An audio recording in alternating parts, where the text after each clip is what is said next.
What is up, guys? This is Green Warrior 291. I am back with another Star Wars Season 7, Episode 9. The Part 1 of the Siege of Mandalore, the end of the Clone Wars.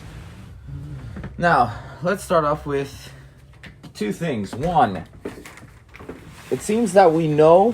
Sorry you hear background noises. It seems that we know now where in the timeline we're off. And we are at the very, very stage of the beginning of Star Wars Episode 3, Revenge of the Sith. And it seems like they're taking some elements from the old Clone Wars movie.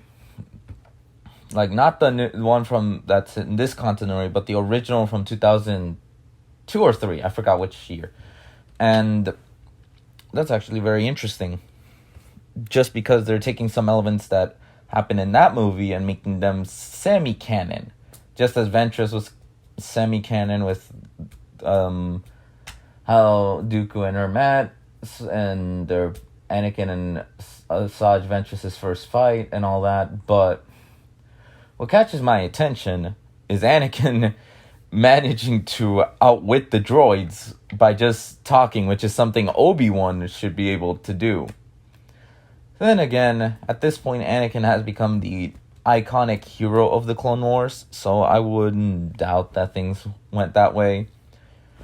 Ahsoka and Anakin's reunion was pretty neat. Anakin surprised, unsure what to say.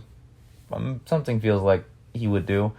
Trying to talk with his Padawan, like trying to reconnect, but due to like the impending danger, they really can't.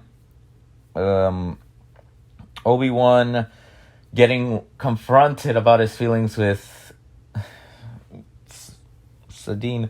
The thing with that one is he doesn't lie or disapprove of it, but he does keep his moral duty as a true Jedi. So that's the big thing about it.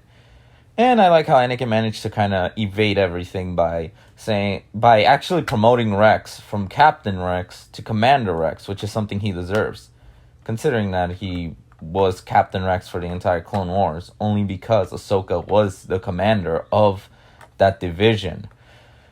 Which was pretty cool, just seeing all the clones showing their respect to Ahsoka. Even though she's no longer the commander, they'll still show respect, which is something you gotta love of the clones. They're not just simple robots that will be like, you're no longer in command, then I guess we don't care about you. No, they show loyalty. As for the Siege of Mandalore, seeing everything play out with the bounty hunters, the Mandalorians from Ahsoka's side, and the clones, and even Ahsoka herself, facing off against the Maul's forces was pretty neat. Although I'd want to go back to one thing. If in Rebels, spoiler about Rebels a little, Ahsoka mentions that the last thing she ever communicated with Anakin was when Anakin and Obi-Wan went to go see the Chancellor. So meaning this is the final point we're ever going to see these two characters. We could see Obi-Wan again, possibly, him bumping into Ahsoka or Yoda. It is possible, but I highly doubt it. I think this entire next arc, which started very strong compared to how the last arc, which was the Ahsoka arc, was very fillerish. I think this arc started strong, but I think the Mandalore is the final place. There's no continuation from here. I don't think they'll continue it, but we'll have to see. Like anywhere else, like we'll see Yoda, we'll see another Jedi. We might see Kanan from Rebels. I'm sort of hoping to see him again. But in all seriousness, I think let's go on with the episode. Ahsoka is sent, with the Republic's forces. She managed to do some cool moves. Rex is always Rex. Awesome and loyal as always. They get there. They split up into two teams. Ahsoka goes to check the I don't know what the place is. The pipe areas.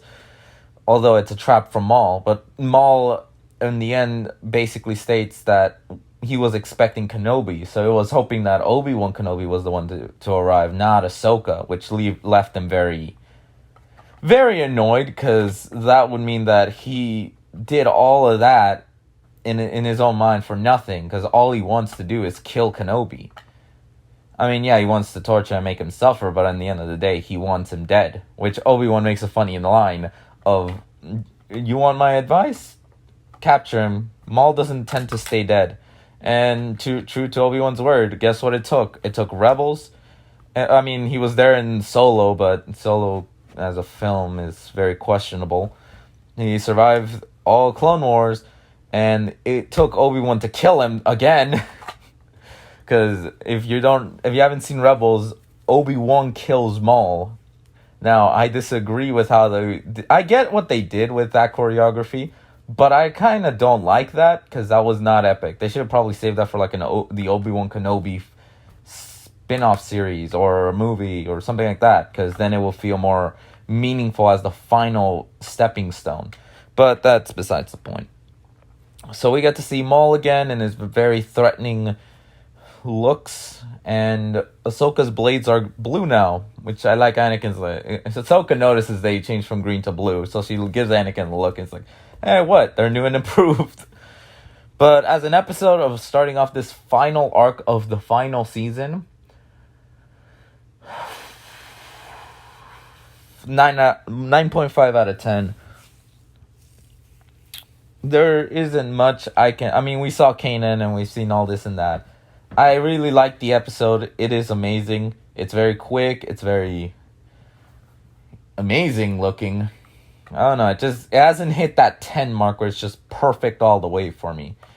It could be just because why the hell is that prime minister person in a stupid bounty hunter suit? I get it, to protect himself, but he can't do shit, if I'm not mistaken.